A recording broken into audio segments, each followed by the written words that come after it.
तो चलिए स्टार्ट करते हैं क्वेश्चन नंबर 18 3.2 का मैट्रिसेस ऑफ क्लास 12। ठीक, हमारे पास क्वेश्चन है इफ ए इज ए, हमारे पास ये मैट्रिक्स है 0 minus ten alpha by two and ten alpha by to, उसके बाद 0। आई हमारे पास कोई आइडेंटिटी मैट्रिक्स है, हमें दिखाना है कि जो हमारे पास i plus a is equal to this is equal to i minus a into cos alpha minus sine alpha sine alpha cos alpha, हमें दिखाना है इसके बराबर है L H is equal to R H S. Basically इसमें हमारे पास दो formulas use होती है। हमारे पास पहली फॉर्मूला जो है sine of A minus B, वो किसके बराबर होते हैं sine A cos B minus cos A sine B. उसके बाद हमारे पास इसमें दूसरी फॉर्मूला यूज होती है cos of A minus B, that is equal to cos A cos B plus sine A sine B. ठीक, क्लियर है यहाँ तक? आपको यहाँ पे ध्यान रखना, यहाँ पे माइनस है और यहाँ पे प्लस है। ठीक, उसके बाद हम चलिए स्टार्ट करते हैं। हमारे पास क्वेश्चन में क्या दिया गया है, वी हैव, हमारे पास है a is equal to 0 minus ten alpha by two ten alpha by two and 0। ये हमारे पास कोई मैट्रिक्स है और आई हमारे पास कोई आइडेंटिटी मैट्रिक्स, चलिए आई लिखते हैं। और आई हमारे पास दिया गया है, आई है, आई किसके बराबर है 1 0 0। This identity matrix of order 2 cross 2। ठीक, तो हमें सबसे पहले हम क्या लेंगे एल एच एस। तो हमारे पास जो एल एच एस है वो क्या बनेगा, L H S is equal to तो हमारे पास है I plus A, I plus A, I plus A किसके बराबर होगा, आई लिखे पहले 1 0 0 1, इसको हम ऐड करते हैं ए, क्या करते हैं ऐड ए। हमारे पास जो मैट्रिक्स यहाँ पे दी गई है 0 minus ten alpha by two and ten alpha by to, उसके बाद 0 यहाँ पे, तो ये बराबर हुआ किसके बराबर होगा ये 1 ten alpha by to minus ten alpha by two and 1। ठीक, तो so this is over L H S, हमारे पास जो एल एच एस है वो है। तो उसके बाद हम आर एच एस को सॉल्व करेंगे और दिखाएंगे कि this is equal to L H S. ठीक, तो now R H S, now taking R H S, now taking R H S. R H S में हम सबसे पहले क्या लेंगे आई माइनस ए। तो आई माइनस ए किसके बराबर होगा, तो सबसे पहले हम आई माइनस ए लेंगे, आई माइनस ए, तो ये बराबर होगा 1 0 0 1, माइनस करेंगे हम इसमें से क्या ए। ए हमारे पास यहाँ पे मैट्रिक्स है, ए हमारे पास है 0 minus ten alpha by two ten alpha by two and उसके बाद 0। तो ये बराबर हुआ इसके, हमें इसमें से इसको सबट्रैक्ट करना है, तो ये बनेगा बराबर 1 plus tan alpha by to. उसके बाद हमारे पास अभी है टेन अल्फा बाई टू, अच्छा यहाँ पे माइनस है, माइनस आएगा। ठीक, उसके बाद हमारे पास क्या है 0, यहाँ पे 1 है, फिर अब प्लस नहीं लिखिए। ठीक, उसके बाद हम इन दो को मल्टीप्लाई करते हैं, इन दो को मल्टीप्लाई करते हैं 9। अच्छा, उसके बाद i minus a, i minus a, i minus a into cos alpha minus sine alpha, cos alpha minus sine alpha, sine alpha cos alpha, तो इनको मल्टीप्लाई करते हैं। अच्छा, आई माइनस ए का हमने वैल्यू निकाला है यहाँ पे, वही है, तो चलिए आई माइनस ए डायरेक्ट लिखते हैं। आई माइनस ए किसके बराबर है 1 ten alpha by two ten alpha by two and उसके बाद हमारे पास क्या है 1। तो चलिए इन दो को मल्टीप्लाई करते हैं। ठीक, किसके बराबर आएगा, सबसे पहले हम R1 लेंगे, यहाँ से R1 लेंगे, यहाँ से C1 लेंगे, तो 1 cos अल्फा, ये हमारे पास cos अल्फा है, तो 1 cos अल्फा cos अल्फा, उसके बाद tan alpha by two into sine alpha plus tan alpha by two into sine alpha. ठीक, क्लियर है यहाँ तक? उसके बाद अगेन रो 1 ही लेंगे एंड C2 लेंगे, यहाँ से कॉलम 2, तो 1 into sine alpha is equal to minus sine alpha and उसके बाद tan alpha by two into sine alpha is equal to, ठीक, तो ten alpha by two into cos alpha plus tan alpha by two cos alpha. तो पहले हमने इसको multiply किया 1 into sine alpha, तो हमारे पास साइन अल्फा आ गया। उसके बाद मैंने टेन अल्फा बाई टू को मल्टीप्लाई किया किसे कॉस अल्फा से, तो यहाँ पे हमारे पास क्या है ten alpha by two cos alpha. तो हमारे पास एक एलिमेंट आ गया, दो एलिमेंट आ गए। उसके बाद हम लेते R2 रो 2, तो R2 को मल्टीप्लाई करेंगे C1 के साथ, तो minus ten alpha by two into cos alpha, तो क्या बनेगा minus ten alpha by two cos alpha. उसके बाद इसको मल्टीप्लाई करते हैं 1 इंटू साइन अल्फा, तो ये बनेगा sine alpha and then we have this ten alpha by two into sine alpha, तो ten alpha by two sine alpha, तो माइनस टेन माइनस क्या होता है प्लस होता है। उसके बाद 1 into cos alpha plus cos alpha. ठीक, क्लियर है यहाँ तक? तो हमने ये किया। उसके बाद इज इक्वल टू तो cos अल्फा को एज इट इज रखते हैं, प्लस tan अल्फा बाई 2 जो है इसको हम कैसे लिखेंगे, sin alpha by 2 plus sin alpha by 2 sin by cos। हमारे पास जो एंगल है यहाँ पे वो क्या है, अल्फा बाई 2। उसके बाद हमारे पास यहाँ पे क्या है, sin alpha as it is रहेगा। उसके बाद हमारे पास यहाँ पे क्या है, अच्छा यहाँ पे हमारे पास अलग टर्म है माइनस साइन अल्फा, ठीक, प्लस लिखेंगे अपनी जगह tan अल्फा बाई 2 को लिखेंगे हम क्या, sin बाई cos। तो sin alpha by 2 cos divide by cos alpha by 2। तो हमारे पास यहाँ पे क्या हो गया है, cos अल्फा। तो उसके बाद हमारे पास यहाँ पे minus times tan alpha by 2 को हम क्या लिखेंगे, sin alpha by 2 divide by cos alpha by 2। तो हमारे पास यहाँ पे cos अल्फा है, उसके बाद प्लस sin अल्फा। यहाँ पे हमारे पास यहाँ पे again sin alpha by 2 divide by cos alpha by 2 and plus हमारे पास क्या है, अच्छा उसके बाद हमारे पास यहाँ पे sin alpha and plus cos alpha. Clear है यहाँ तक? तो इसको हमें सॉल्व करना है, ठीक। तो इसको हम सॉल्व कहाँ करेंगे, इसको हम सॉल्व यहाँ पे करेंगे, क्योंकि हम अब हमें क्वेश्चन जो है, क्वेश्चन में हम लास्ट में प्रूव करेंगे एलएचएस गुणा आरएचएस, ठीक। तो क्वेश्चन यहाँ पे आपकी बुक में क्वेश्चन होगा तो आप वहां से भी देख सकते हो। क्लियर है यहाँ तक? तो ठीक, तो यहाँ पहले हम एक स्टेप यहीं पे करते हैं, यहाँ पे एक स्टेप करते हैं, ठीक।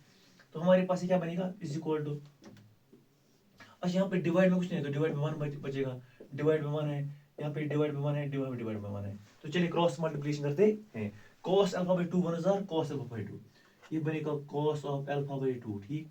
उसके बाद 1 into sine alpha by 2 plus sine alpha by 2, अच्छा एक minute, cos alpha by 2 into cos alpha, हमारे पास है cos अल्फा। उसके बाद 1 into sine alpha equal two plus sine alpha by 2। उसके बाद हमारे पास यहाँ पे क्या है, साइन अल्फा होल में डिवाइड में क्या है, cos अल्फा बाई 2। क्लियर है यहाँ तक? उसके बाद यहाँ पे तो sine alpha and cos alpha by 2 ये बनेगा बराबर minus sine alpha cos alpha by 2 plus sine alpha by 2 cos alpha whole divide में क्या आएगा, cos ऑफ अल्फा बाई 2।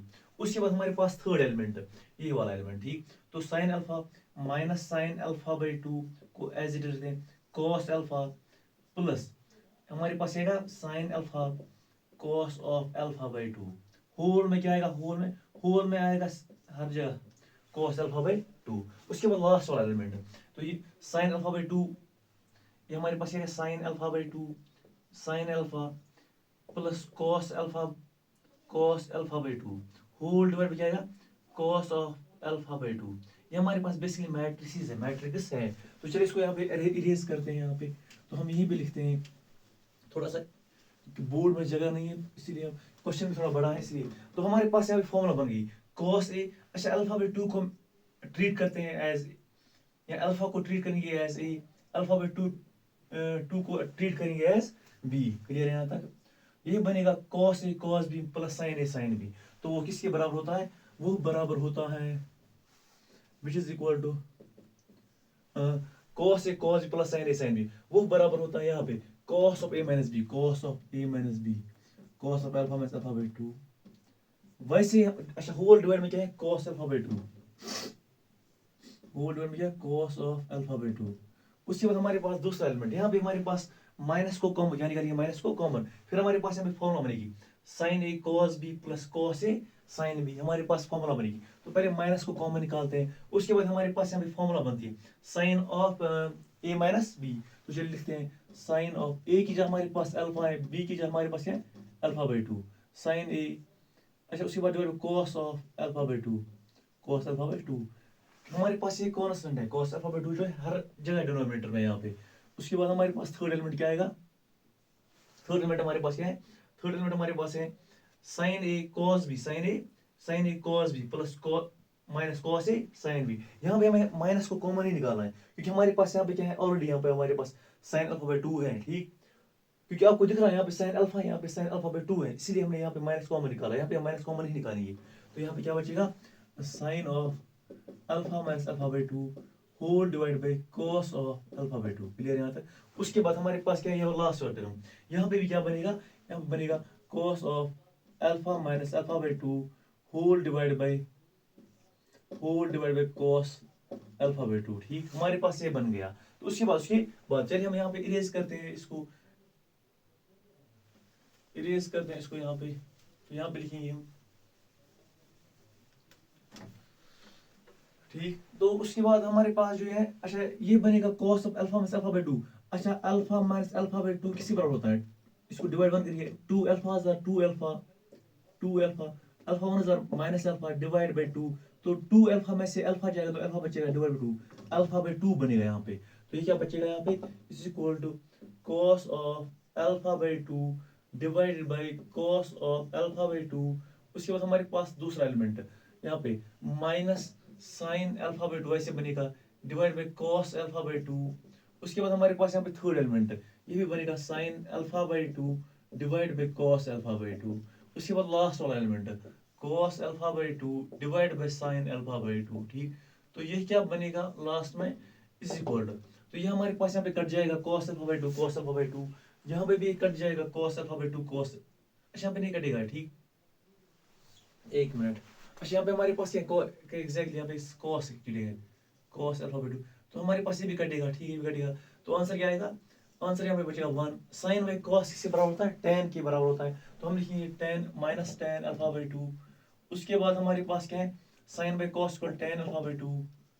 उसके बाद हमारे पास यहाँ पे क्या है 1, तो which is equal to LHS, हमारे पास ये हमें प्रूव कर रहा था, ये मैं प्रूव कर रहा। अब देखिए मैं यही प्रूव कर रहा था, हमारे पास एलएचएस है, हमने प्रूव किया ये आरएच के बराबर है। तो हमारे पास जो क्वेश्चन नंबर 18 था ये हो गया, क्वेश्चन नंबर 18 हो गया। उसके बाद हम क्वेश्चन नंबर 19 करते हैं। बेसिकली क्वेश्चन नंबर 19 और 20 जो है ये ऑलमोस्ट सेम है क्वेश्चन, और ये थोड़े छोटे हैं, लेकिन क्वेश्चन आंसर इनके छोटे हैं लेकिन क्वेश्चन थोड़े से बड़े, बस इनको थोड़ा समझना है। इसके बाद हमारे पास बचता है क्या, हमें उसके बाद करने हैं दो न्यूमेरिकल्स करने हैं, सॉरी न्यूमेरिकल्स नहीं, ऑब्जेक्टिव्स, ऑब्जेक्टिव क्वेश्चंस एमसीक्यूज हैं, क्लियर है यहाँ तक। तो वो भी हम देखेंगे, वो थोड़ी कंसेप्चुअल है, देखेंगे। अच्छा हमारे पास क्वेश्चन नंबर 19 है, ठीक। आपको ये याद रखना है क्वेश्चन कैसे करना है, बेसिकली आपको बस क्लैरिटी आनी चाहिए क्वेश्चन की। अ ट्रस्ट हैज 3,000, हमारे पास एक ट्रस्ट है, लेट अस सपोज ये हमारे पास एक ट्रस्ट है, इसके पास कितने पैसे हैं 30,000, क्लियर है यहाँ तक। हमारे पास एक ट्रस्ट है, उसके पास कितने पैसे हैं 30,000, ठीक। That must be invested in 2 different types of bonds, ये जो ये पैसे हैं ये 2 डिफरेंट टाइप्स ऑफ बॉन्ड्स में ये इन्वेस्ट करते हैं, ठीक, 2 डिफरेंट टाइप्स ऑफ बॉन्ड्स में इन्वेस्ट करते हैं, ठीक। The first one page x, हमारे पास जो फर्स्ट है ये 5% इंटरेस्ट देता है, गुड, हमारे पास जो पहला बॉन्ड है ये 5% इंटरेस्ट देता है। जो हमारे पास दूसरा इंटरेस्ट है, दूसरा बॉन्ड है ये 7% इंटरेस्ट देता है। मैं फिर से एक बार क्वेश्चन बोलता हूँ, हमारे पास एक ट्रस्ट है, इसके पास कितने पैसे हैं 30,000, ये 2 बॉन्ड्स में इन्वेस्ट करता है, एक देता है रिटर्न कितना 5%, दूसरा कितना रिटर्न देता है 7%, 7%, ठीक। हमें क्वेश्चन बोल रहा है कि यूजिंग मैट्रिक्स मल्टीप्लिकेशन, हमें मैट्रिक्स मल्टीप्लिकेशन को यूज करना है, डिटरमाइन हाउ यू डिवाइड 30,000। हमें बोल रहा क्वेश्चन कि आप कैसे डिवाइड करोगे 30,000 among these two types if the trust must obtain annual, आप कैसे, क्वेश्चन में बोल रहा है कि डिटरमाइन हाउ यू डिवाइड 30,000, आप कैसे डिवाइड करोगे 30,000 को इन 2 टाइप्स ऑफ बॉन्ड्स में, इन 2 टाइप्स ऑफ बॉन्ड्स में to obtain the interest, annual interest of कितना, पहले हमारे पास पहला पार्ट है 1800 एनुअल इंटरेस्ट, दूसरा हमारे पास कितना है, दूसरी बार हमें कितना ऑब्टेन करना है 2,000। पहले बार हमें क्वेश्चन बोल रहा है कि 1800, दूसरी बार कितना बोल रहा है 20,000। तो चलिए क्वेश्चन स्टार्ट करते हैं। यहाँ पे हमारे पास बेसिकली 2 मैट्रिसेस बनेगी, एक हमारे पास क्या बनेगी, अच्छा पहले क्वेश्चन लिखते हैं, हमें क्वेश्चन क्या बोल रहा है, late a trust has third that must be invested in 2 types of bonds, ठीक, let the trust invests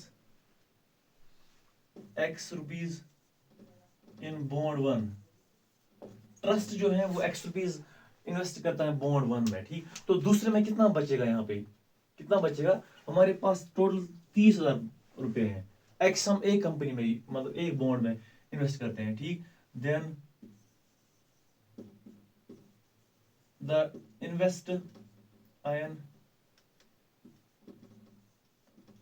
in other bond, दूसरे बॉन्ड में कितना बनेगा फिर x माइनस, हमारे पास बॉन्ड 1 है यहाँ पे, अब कंफ्यूज नहीं होना, बॉन्ड 1 है यहाँ पे, x माइनस 30,000। तो हमारे पास यहाँ पे दो मैट्रिक्स बनेगी। तो कौन कौन सी मैट्रिक्स बनेगी? पहली मैट्रिक्स, ठीक। अच्छा हम शॉर्ट क्वेश्चन देखिए, then according to question, question में क्या बोल रहा है? क्वेश्चन में बोल रहा है कि अकॉर्डिंग टू क्वेश्चन, ठीक। अच्छा मैट्रिक्स ऑफ, हम लिखिए मैट्रिक्स ऑफ, किसकी मैट्रिक्स? मैट्रिक्स ऑफ इन्वेस्टमेंट, पहली हमारे पास मैट्रिक्स है matrix of investment, INVESTMENT, investment. वो कौन सी मैट्रिक्स है? पहले हमारे पास x है, दूसरा हमारे पास x माइनस 30,000 है। क्लियर है यहाँ तक? उसके बाद हमारे पास दूसरी मैट्रिक्स बनेगी, ये वाली मैट्रिक्स बनेगी। कौन सी? Matrix of interest, matrix of interest and matrix of interest. इसमें हमारे पास क्या आएगा? एक जो है, एक बॉन्ड जो है कितना देता है? 5%। 5% को 5/100 लिखेंगे, 7% को 7/100 लिखते हैं। आपको पता है कि अगर हमारे पास A% होता, A%, इसका मतलब है A इंटू 1/100, ये हमारे पास बराबर होता है A/100 के, ठीक। इसीलिए मैंने यहाँ पे लिखा यस ऑन दिस, ठीक। क्लियर है यहाँ तक? तो हम अब पहला पार्ट करते हैं, ठीक। तो पहला part, to obtain an to obtain an annual interest of, to obtain an, अच्छा ये मार्कर फिर अच्छे से नहीं दिखता है वहाँ पे, to obtain an annual interest of कितना? annual interest of 1800 we have। तो हम इन दो मैट्रिक्स का सिंपल मल्टीप्लिकेशन करेंगे, ठीक, और x का वैल्यू निकालेंगे। तो x माइनस 30,000, उसके बाद हमारे पास दूसरी कौन सी है? 5/100 एंड हमारे पास है 7/100। टोटल में किसके बराबर होने चाहिए? 1800 के बराबर है। क्लियर है? तो चलिए यहाँ पे मल्टीप्लाई करते हैं। यहाँ पे हमारे पास कितने रोज हैं? एक रो। यहाँ पे हमारे पास कितने कॉलम्स हैं? एक कॉलम है। तो चलिए पहले हम इसी रो को लेते हैं, R1। यहाँ पे एक ही रो है तो एक ही रो लेते हैं, ठीक। तो x इंटू दिस कितना होता है? x इंटू कितना बचेगा? 5/100। उसके बाद हमारे पास क्या है? दूसरा एलिमेंट हमारे पास है plus x minus 30,000 into 7/100। Clear है यहाँ तक? ठीक, यहाँ तक क्लियर है? तो ये हमारे पास किसी बराबर है टोटल 1800। तो चलिए यहाँ पे मल्टीप्लाई करते हैं, 100 x 100। अच्छा यहाँ पे 100 कॉमन लेते हैं, यहाँ पे 100 मैट्रिक्स में है, ठीक। यहाँ पे 100 कॉमन लेते हैं, x 5 5x plus 7x 7x।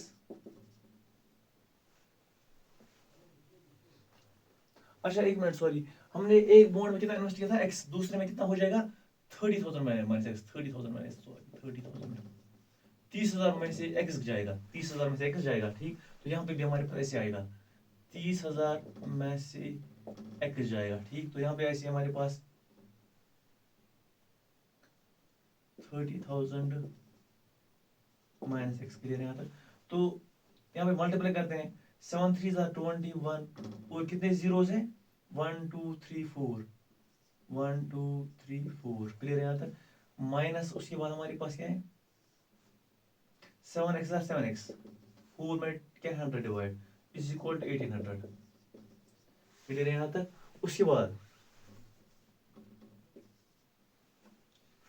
अरे 7x में से 5x जाएगा, कितना बचेगा? -2x है। उसके बाद इस 100 को हम इस साइड ले आएंगे, ठीक है। यहाँ ऐसे आप ऐसे समझो कि हम दोनों साइड से मल्टीप्लाई करेंगे 1/100 को, ठीक। तो 2x प्लस 2 1 कितने जीरोस हैं? 4 जीरोस, 1 2 3 4, ठीक, इज इक्वल टू 1840, 4 टाइम्स 0 है। क्लियर है यहाँ तक? तो इस हमारे पास जो 21,000 हमारे पास क्या है? 2,10,000 इसको हम इस साइड लाएंगे, ठीक। तो ये क्या बचे बनेगा? अब हम इसको ब्रैकेट घटाएंगे,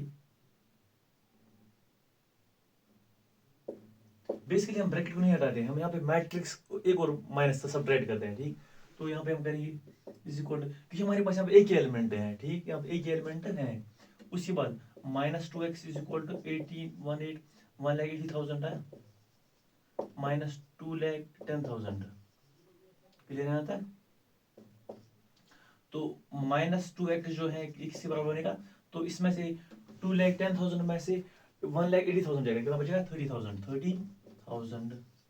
तो यहाँ पे लेकिन हमारे पास जो बड़ा है माइनस है, तो माइनस माइनस कटेगा, माइनस माइनस कटेगा, ठीक। तो x इज इक्वल टू, इसका मतलब है which implies x is equal to 2 जो है वो इधर जाएगा, ठीक। 30,000 डिवाइड बाई 2, 30,000 डिवाइड बाई 2 कितना बचेगा 15,000।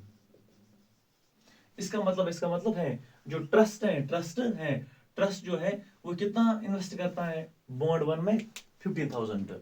देयरफॉर हम लिखिए यहाँ पे देयरफॉर ट्रस्ट इन्वेस्ट्स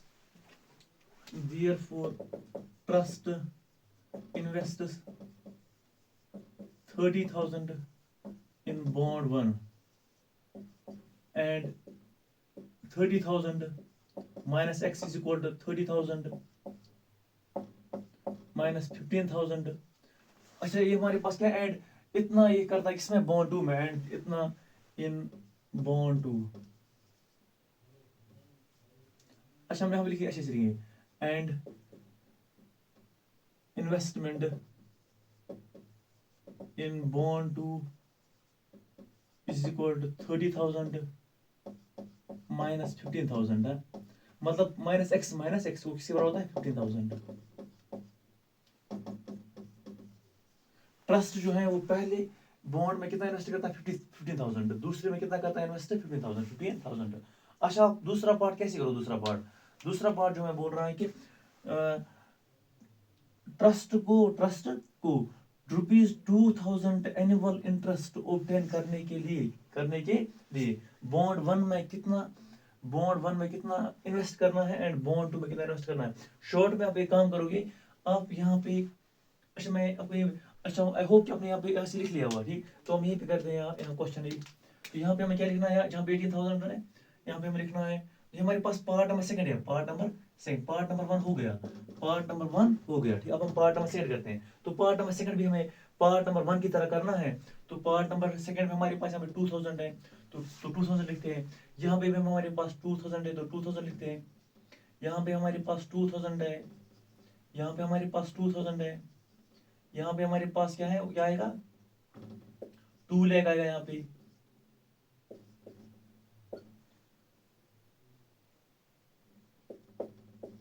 ठीक। उसके बाद यहाँ पे हमारे पास क्या आएगा, तो 1 लाख, हम यहाँ से करते हैं, हम यहाँ से करते हैं। तो minus 2x is equal to 2 lakh minus 2,10,000, 2x is equal minus 2x is equal to minus 10,000 है, किधर यहाँ तक माइनस 10,000। तो हमारे पास जो x है x का वैल्यू कितना आएगा, therefore x is equal to अच्छा माइनस माइनस कट जाएगा, तो यहाँ पे क्या बचेगा x is equal to 10,000 divide by 2, तो 2 1 जार 2 5 जार, ये हमारे पास क्या बचेगा 5,000। तो हमारे पास जो ट्रस्ट है वो बॉन्ड 1 में कितना इन्वेस्ट करेगा 5,000। Therefore trust invests 5,000, trust invest x is equal to 5,000 in bond 1, ठीक। उसके बाद हमारे पास क्या है, and investment in bond 2 is equal to 30,000 minus x is equal to 30,000 minus 5,000, कितना बचता है वो 25,000। देयरफॉर हमारे पास जो ट्रस्ट है वो बॉन्ड 2 में कितना इन्वेस्ट करता है 25,000। हमारे पास इसके दोनों पार्ट्स हो गए, पार्ट नंबर फर्स्ट भी हो गया, पार्ट नंबर सेकंड भी हो गया। उसके बाद हमारे पास क्वेश्चन नंबर 20 बचता है।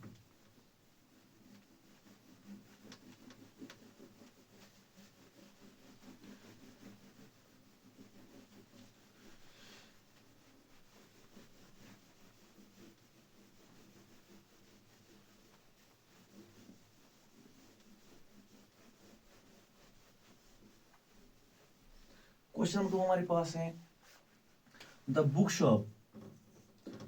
Shop of a particular school. हमारे पास एक बुक शॉप है किसी, जैसे हमारे पास बुक शॉप होते हैं स्कूल में, ठीक। हमारे the book shop of particular school has 10 dozen of chemistry books, 8 dozen of physics books and 10 dozen of economics books. उसके पास क्या है, एक दर्जन उसके पास केमिस्ट्री बुक्स हैं, एक दर्जन फिजिक्स का बुक्स हैं, एक दर्जन इकोनॉमिक्स बुक्स हैं, और उनके प्राइस जो है वो है respectively. Find the total amount. हमें क्वेश्चन क्या बोल रहा है, find the total amount the shop will receive from selling all the books. अगर शॉप सारी बुक्स सेल करेगा, फिजिक्स की, इकोनॉमिक्स की और केमिस्ट्री की सारी बुक्स सेल करेगा, तो इसको कितने पैसे मिलेंगे। तो चलिए सॉल्व करते हैं, ठीक। हमारे पास यहाँ पे भी दो मैट्रिक्स बनेगी, ठीक। तो हम डायरेक्ट क्वेश्चन करते हैं, क्वेश्चन नंबर 2 ठीक। तो वी हैव, तो मैट्रिक्स ऑफ किसकी, matrix of selling price SP, matrix of selling price किसके बराबर है, किसके बराबर है, हमारे पास 80, 60 एंड 40, 80, 60 एंड 40, 80, 60 एंड 40। उसके बाद हमारे पास क्या है, अच्छा उसके बाद हमारे पास दूसरी मैट्रिक्स है, मैट्रिक्स ऑफ बुक्स।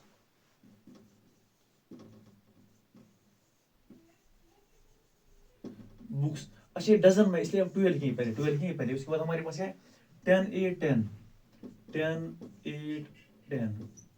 उसके बाद हमारे पास क्वेश्चन क्या बोल रहा है, find the total, now the total amount book shop receive is equal to, now the total amount book shop will receive. अच्छा बुक शॉप जो है वो कितना, अच्छा मैंने यहाँ पे हमारे पास कॉलम मैट्रिक्स क्यों है और हमारे पास यहाँ पे रो मैट्रिक्स क्यों है, यह क्वेश्चन आपके जहन में होगा, ठीक।